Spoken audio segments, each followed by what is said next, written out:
Misión del presidente sobre la extorsión y la tarea que quedará pendiente para el próximo gobierno que encabezará la doctora Claudia Sheinbaum, es que leía con atención también lo que escribía en su columna de La Silla Rota el querido César Gutiérrez Priego, el abogado César Gutiérrez Priego, especialista en derecho penal, derecho militar y seguridad nacional, y sobre todo gran amigo de su servidor y de esta casa, a quien saludo con mucho gusto. Querido César, te mando un abrazo, ¿cómo te va? Muy bien, Vicente, con el placer de saludar a los maestros Paco y Pepe. Como siempre es un placer estar aquí con ustedes. Dices en tu columna, la impunidad, el gran desafío de hoy en México. Se requiere mano dura por parte de la autoridad responsable de la seguridad pública, la persecución del delito y de los órganos jurisdiccionales. Si bien el presidente dice que se ha avanzado, el tema que quedará pendiente es la extorsión y bueno, los temas que ya seguramente también escuchaste que están sobre la mesa. Escucho tus comentarios, tus opiniones, tus apuntes, César. Fíjate, Vicente, creo que la gente cuando escucha las noticias que hay detenciones de miembros de la delincuencia organizada, le da gusto, pero lo que necesitan es que se solucionen las problemáticas que se viven en el día a día.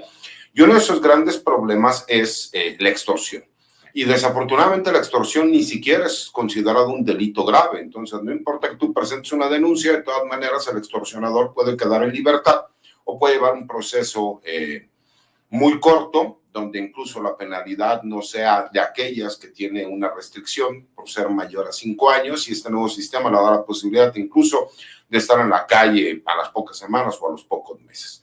¿Dónde viene el grave problema? Pues lo que se vive en el día a día, que la gente lo que quiere es mayores estructuras en cuanto a la seguridad, pero sobre todo en la investigación del delito. ¿Y dónde viene el problema que tenemos en nuestro país cuando la policía no tiene facultades de investigación y tú realizas detenciones donde no se les da el seguimiento? Pues por supuesto que vemos en el día a día que la gente termina mejor cerrando negocios porque se siente desesperada ante este tipo de situaciones.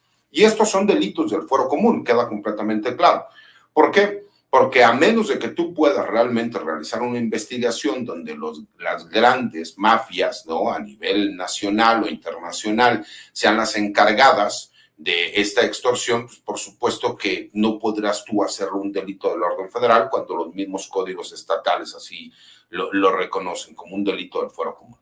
¿Dónde viene la importancia de la implementación de lo que está buscando este gobierno por venir, que el mismo presidente de la República reconoce que es una de las grandes deudas que tiene este sexenio?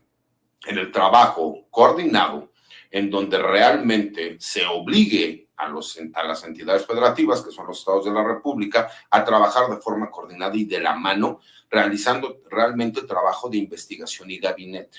Porque no sirve de nada que nosotros sigamos realizando detenciones y que esas detenciones no lleven a toda una estructura criminal de esos grupos que se dedican y que no forzosamente son miembros de la delincuencia organizada, pero sí utilizan las siglas de estas organizaciones criminales para sembrar el terror con la gente. Fue muy lamentable darnos cuenta, a lo mejor algunas personas lo pudieron ver, de un video de lo que sucede en el estado de Morelos, en donde un grupo de 3 jovencitos terminan ultimando de la vida a un policía de la Policía Bancaria Industrial. Esta situación me causa, no sorpresa, porque ya es algo que desafortunadamente se ve de forma cotidiana. La situación es que gracias a la denuncia de la madre de uno de ellos es que se pudo realizar la detención. Si no, imagínate qué es lo que hubiera sucedido, ¿no? Y en la misma columna menciono cómo hay ciertos personajes como el Bart, ¿no?, que se hizo famoso por intentar acabar con la vida de Ciro Gómez Leiva, ¿no?, que es un periodista reconocido con alcance nacional e internacional, en donde no lo pudo llevar a cabo por el hecho de que el vehículo se encontraba blindado. Pero ¿cuántas personas en este país tienen la posibilidad de contar con un vehículo blindado para la protección y seguridad personal? Pero la verdad es que es un porcentaje exageradamente mínimo, ¿no? Y desde ahí te das cuenta como él en la misma entrevista reconoce cuando menos haber realizado 20 homicidios. 20 homicidios que siguen impunes. Y que aunque él reconoce públicamente que por lo menos ha realizado 20 homicidios, esos homicidios no se están investigando, o si se están investigando, obviamente están investigando a las personas incorrectas.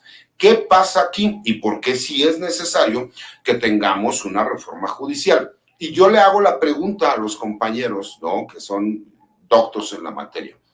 ¿Saben ustedes cuántas detenciones se han realizado en este sexenio de personas que violan la ley federal de explosivos y armas de fuego, que fueron detenidos con armas que son exclusivas del Ejército, Fuerza Aérea y Armada de México, que cuando llegan ante el juzgado federal se les da la oportunidad de llevar su proceso en libertad, lo cual es, pues, por supuesto, una incongruencia, porque en el 99.9 de los casos que les han dado esa oportunidad, nunca han regresado a llevar su proceso en libertad. Y eso no me pueden decir que es un hecho normalizado. ¿Por qué?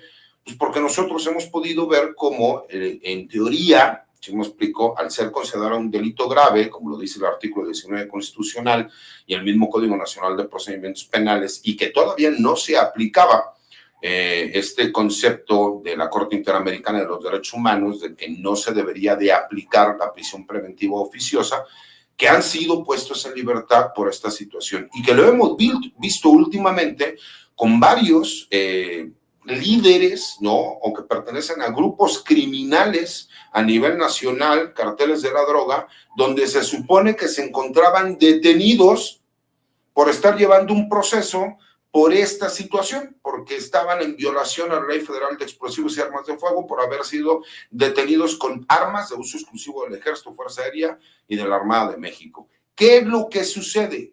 Que tenemos que entender que esta problemática nos ha llevado a una situación real, como bien lo decía Paco, ¿no? Hay más de 17,000 armas que han ingresado, que se tiene documentado, de los Estados Unidos a México y que fueron vendidas de forma legal en los Estados Unidos porque fueron ingresadas de forma ilegal al país. ¿Qué ha pasado con las 17,000 armas?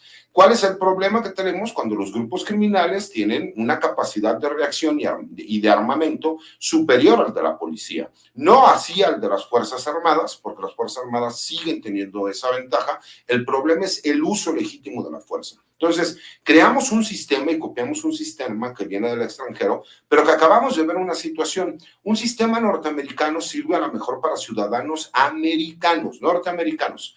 ¿Qué acaba de pasar en la final de la Copa América? No saben cómo reacciona, ¿no?, el latino respecto a ciertas situaciones. ¿Por qué no hemos visto eso en México? ¿Por qué no lo hemos visto en países sudamericanos? Porque entendemos qué tiene, cómo se lleva a cabo la psique, la forma de pensar y las tradiciones del latinoamericano. Entonces, me parece que tenemos que adaptar sistemas incluso que sean prácticos en nuestro país y no seguir adoptando sistemas en donde se supone que la base fundamental y primordial es el policía que realiza las detenciones, pero que al no tener capacidades de investigación, pues entonces le dimos en la torre al sistema. ¿Por qué? Porque hicimos un sistema legaloide en donde siempre va a priorizarse la legalidad sobre la justicia. Lo hemos explicado desde que le quitamos, ¿no?, la posibilidad de tener un jurado popular en materia penal para que se convierta única y exclusivamente en la parte legal.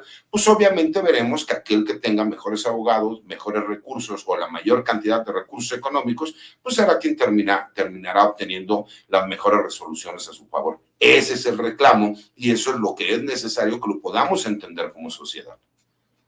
Y por